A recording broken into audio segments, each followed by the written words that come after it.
Artificial intelligence, AI. It kind of feels like this big, mysterious black box, doesn't it? But what if I told you that at its core, it's all about solving problems in a way that's, well, surprisingly human? Today, we're going to pry open that box. We're skipping the dense textbook stuff and getting right to the heart of how these machines actually think. So here's my promise to you. We're going to connect all these big, complex-sounding ideas in a way that just makes sense, almost like we're telling a story. By the time we're done here, you won't just know a bunch of new terms. You'll actually be able to see what's happening inside an AI's logic. So let's just dive right in. All right, first things first. When we throw around this term AI, what are we really, truly talking about? Let's forget all the jargon for a minute. Just think about all those little repetitive tasks in your life. Booking tickets, figuring out the fastest way to get somewhere, or even just the endless scroll trying to decide what movie to watch tonight. Wouldn't it be awesome if our devices could just handle that stuff for us? Take a bit of that mental load off our plates? Well, that right there, that's the core idea behind artificial intelligence. It's really that simple. AI is when we teach machines to think, to make decisions, and to solve problems in a way that's a lot like how we do it. It's not magic, not at all.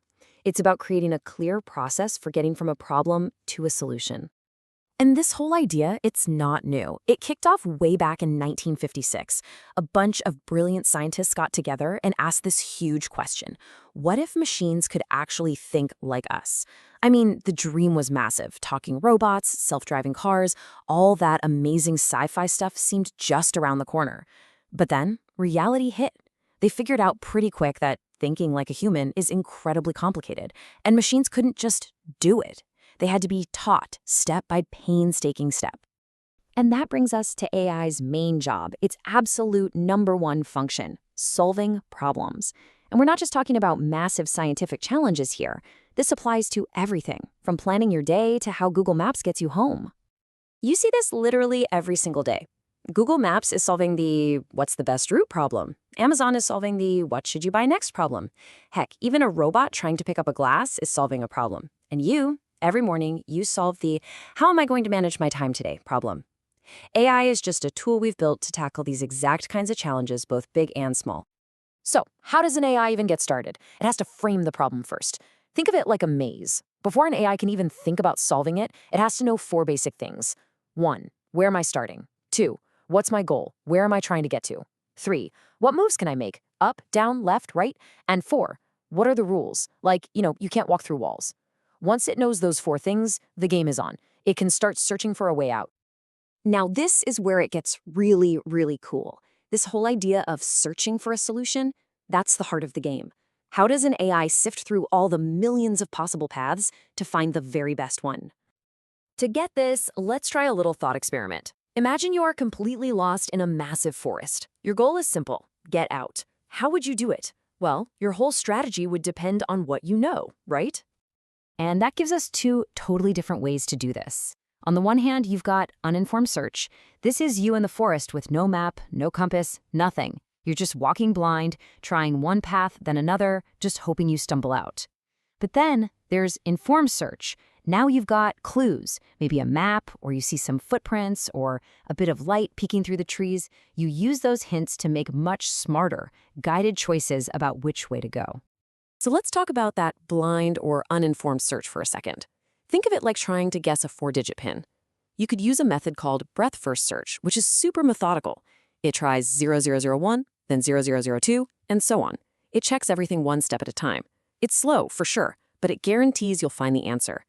Or you could try depth-first search. This is more of a gamble. It just dives deep down one path, hoping for the best.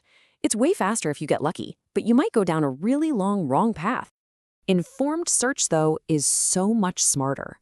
This is your Google Maps using live traffic data. It's not guessing, it's using hints, what AI folks call heuristics, to make educated guesses.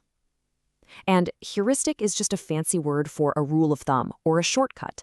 Like, the road that points straightest to my destination is probably a good choice. A greedy search uses that to pick the road that looks best right now. A best first search tries to estimate which path is going to get you closest to your goal overall. It's all about using those clues to search smarter, not harder. Okay, so an AI can find the best route on a map it already has. That's cool. But what if the map is always changing? Or what if it has to learn the map from scratch? Well, that brings us to the next level, the thing that makes modern AI so incredibly powerful. It doesn't just search, it learns. And this is a massive, massive leap. Instead of just solving a fixed puzzle like a maze, these systems can look at huge amounts of data and start to recognize patterns all on their own. They get better and better over time, without a human having to program every single little step. You are interacting with this constantly. When Spotify makes you a playlist that feels like it read your mind, that's machine learning. How does it work? Well, you show it thousands of songs you've liked. The AI doesn't know what good music is. It just starts to see the patterns, the beat, the instruments, the kind of voice, and then it goes and finds new songs that fit that same pattern. That's learning right there. So how do we get to something as amazing as a recommendation engine? Well, we start small. We use what are called toy problems. Things like tic-tac-toe or Sudoku. These are like the training wheels for an AI. They're perfect for testing its basic logic in a safe, controlled way. Once we know the AI can handle those, then we let it loose on the messy, complicated, real problems, like building chatbots, planning global shipping routes, or making those recommendation systems we all use. But hang on, how do we know if an AI is any good at its job? We don't just build it and cross our fingers. We measure its performance constantly. How accurate are its predictions? How fast is it? How much computer power does it need to run? These numbers are absolutely crucial. They tell us if the AI we built is actually doing what we want it to do.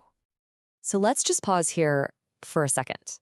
If you strip away all the complicated words and the hype, it really all boils down to this one simple, powerful idea. AI is just our ongoing attempt to make machines think, solve problems, and learn in ways that are a lot like our own minds. And this brings me to my final point. And honestly, I think it's the most important one. This whole thing, this field of AI, it's not some weird alien concept. Actually, it's deeply, deeply connected to how you already operate every single day. Think about it. Every single day, you are constantly weighing options, predicting what might happen and making choices, from what to eat for lunch to which email to answer first. And what about learning? You try a new recipe and it doesn't work out, you learn what not to do next time. You find a great shortcut on your way to work, you remember it for tomorrow. You are constantly updating your own internal software based on new data. That is exactly what a modern AI does. It learns and adapts.